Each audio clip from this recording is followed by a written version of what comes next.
Okay, let's dive in. Imagine this. You set your sights on Poughkeepsie, New York. Maybe it's that Hudson River vibe or, the mix of city buzz and quiet history. But then the reality hits. Finding a rental apartment. Suddenly, that nice picture in your head turns into, well, scrolling endless listings. It can feel less like a dream, more like a chore. So we got this guide you sent over specifically about tackling that challenge, how to actually find an apartment to rent in Poughkeepsie. And, well, you know what we do? We take this source material and we really dig into it. Exactly. And our goal here isn't just, a quick summary. We want to pull out the really useful stuff, the practical advice, the insights from the guide that can genuinely make your Poughkeepsie apartment search, well, easier and more successful. What are those key things you really need to think about? What does the guide emphasize? That's what we're getting into. And it's kind of interesting. This guide comes from a source, moveandstay.com, apparently, known for helping folks find places, especially like temporary or business stays. So maybe that gives it a certain practical edge. Oh, that's a good point. Maybe a focus on efficiency. We should keep an eye out for that perspective. So first things first, location. The guide seems big on Poughkeepsie having different neighborhood flavors. What's the breakdown? Yeah, it doesn't just list streets. It gives you a feel for each area. It tries to paint a picture so you can kind of see where you might fit. It kicks off with downtown Poughkeepsie. The guide calls it the city's heartbeat. Urban, lively, really walkable. Think shops, restaurants, culture, all right there. It mentions this cool mix of historic buildings right alongside modern ones, always something happening. So downtown living, it suggests, is really a lifestyle choice for energy, access. Okay, so the busy center. What else? Then it shifts to the historic districts. It even names a couple, like Academy Street, Garfield Place. Here, the guide focuses on charm, history. We're talking beautiful old architecture, 19th, early 20th century stuff, lots of preserved buildings, tree-lined streets. It feels quieter, more residential, appealing if you like that historic look, and maybe a calmer vibe, but still want to be close to things. Right, a different pace. Yeah. And the third main area. The waterfront. As the name suggests, this is all about the Hudson River, according to the guide. It talks up the views, obviously, but also access to parks, trails, places like Warriors Park, or getting to the walkway over the Hudson easily. It's pitched as, scenic, peaceful. You get nature, that serenity, but you're not cut off from the city stuff. So distinct options within Poughkeepsie itself.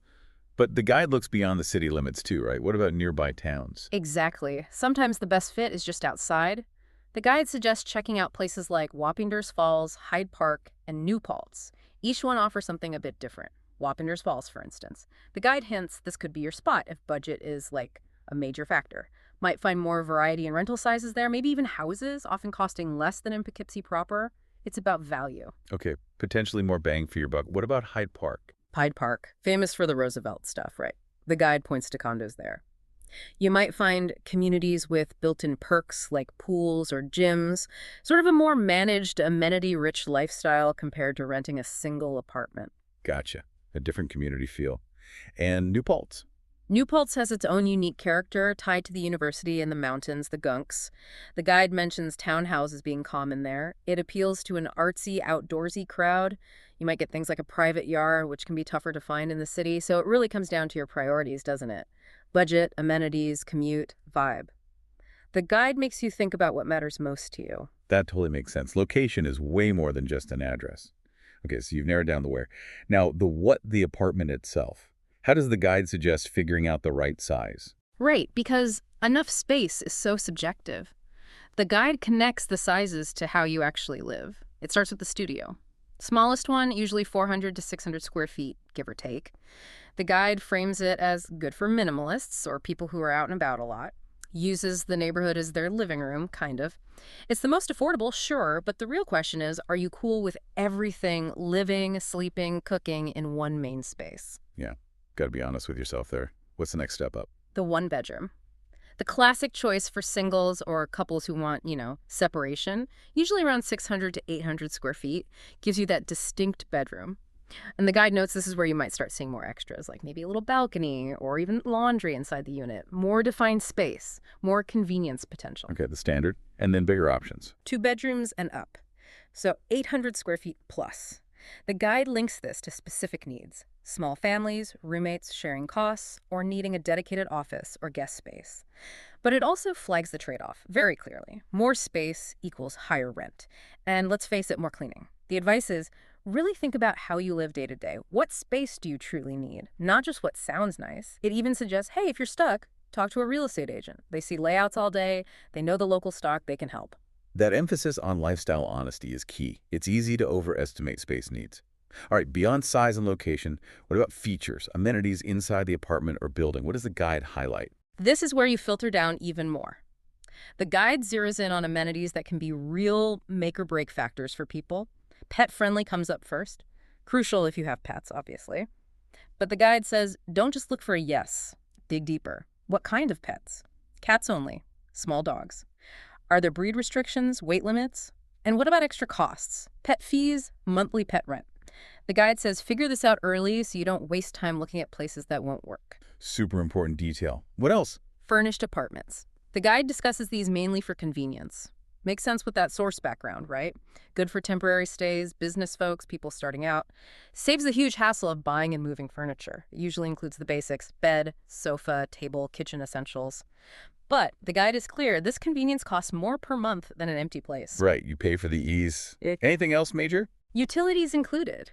This is presented as a big budgeting advantage. Having heat, water, maybe electricity rolled into the rent makes your monthly outgoing costs predictable, which, in a place like Poughkeepsie with cold winters, that predictable heating bill is nice. But, the guide warns, do the math. Is the higher base rent actually saving you money compared to paying utilities separately? Or are you just paying a bit more for the convenience of one bill? Good point.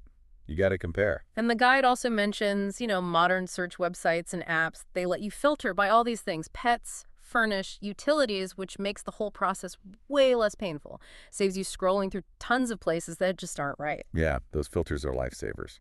Okay, let's talk about the elephant in the room. Budget. Money. What context does the guide give for Poughkeepsie's costs? It's pretty upfront. It states the cost of living there is about 27.8% higher than the national average. So right away, budget needs serious thought. Then it breaks things down into rough price tiers with tips for each. First, under $1,000 a month. The guide calls these affordable, but also says they're rare and get snapped up fast. The advice here is strategic. Look maybe in less central spots, older buildings. Be really clear on your absolute must-haves and flexible on the rest. Maybe your move-in date can shift. And definitely look hard for utilities included deals in this range, as that makes a huge difference. Okay, so got to be quick and flexible at the low end. What about the middle? The under $1,500 range, this is framed as the sweet spot, kind of balancing comfort and cost. You're more likely to find decent one-bedrooms here, maybe nice studios, better locations, maybe some amenities. The guide suggests looking for perks like laundry in the building or maybe parking, and it reminds you to factor in commute costs if you're looking a bit further out to get more for your money in this bracket. Makes sense. That's probably where a lot of people land, in the higher end. Above $2,000, this is the luxury tier. The guide talks about modern designs, high-end appliances, prime locations, maybe those waterfront views we mentioned, buildings with all the bells and whistles, pools, gyms, maybe a concierge, or maybe unique features in a beautifully renovated historic place. The catch: higher rent, obviously, but also potentially higher utility costs if not included, and other associated expenses. So, the big picture on budget, according to the guide, is it's a balancing act. Know your limits, plan ahead, figure out where you can compromise. That's key for Poughkeepsie. Compromise is usually part of the deal, Mm. but are there ways to maybe get a better deal? The guide mentioned timing the search. Yeah, absolutely. The guide says timing can actually make a difference. It specifically points to winter, like December, January, February is the best time to be looking. Why? Lower demand, fewer people want to move in the cold around the holidays, so less competition for you as a renter. Ah, interesting. Less competition means...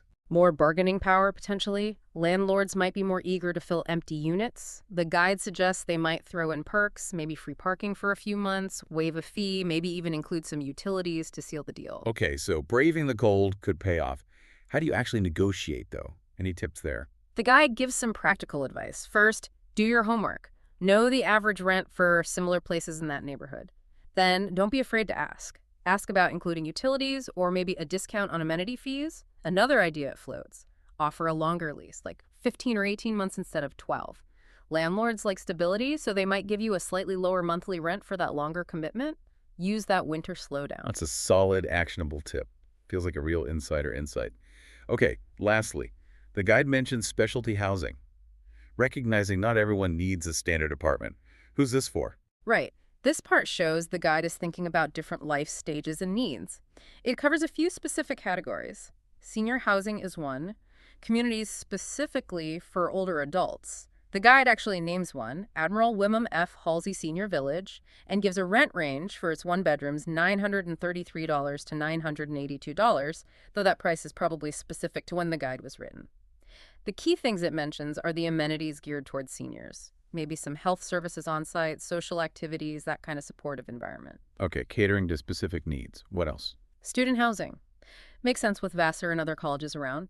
The guide mentions places near campuses, often set up for sharing. Think individual locks on bedroom doors, maybe roommate matching services, shuttles to campus. And it gives a smart reminder for students. Double check what utilities are included because it varies a lot in student places. Good advice. And the last category. Corporate apartments. This fits with that source background we talked about. For business travelers, people on temporary assignment, anyone needing a furnished place for just weeks or months, these come fully equipped, often with high-speed internet, housekeeping, maybe gym access, and they're usually located conveniently for highways or business areas, all about ease for a shorter functional stay. Wow. Okay, so the guide really covers a lot of ground, from standard rentals to these very specific types. So let's wrap this up. This deep dive into the Poughkeepsie rental guide really gives you a solid game plan, doesn't it? It shows finding the right place isn't just luck. It's about strategy. You've got to understand those neighborhood vibes, the downtown buzz, the historic district charm, the waterfront calm, and think about those nearby towns too. Exactly. And it's about, really honestly assessing how much space you need, what amenities truly matter day to day, using those search tools effectively, and critically, getting a handle on the money side, knowing the cost context, figuring out your budget tier, and using smart tactics like timing your search for winter to maybe get a better deal. Plus, knowing about those specialty options, senior, student, corporate, if that's what fits your situation, the guide makes it clear Poughkeepsie has variety, but you need that clear strategy. Totally. The real value here is using these insights to figure out your priorities. So you're not just searching aimlessly, but looking for the apartment that's genuinely right for you in that specific Poughkeepsie market. So, as you process all this, maybe start picturing yourself there. Here's something to chew on. In a place with so many different ways to live, buzzing city, quiet history, river views, all sorts of sizes and prices, what's the one thing, the single non-negotiable element, that for you would make any apartment truly feel like home?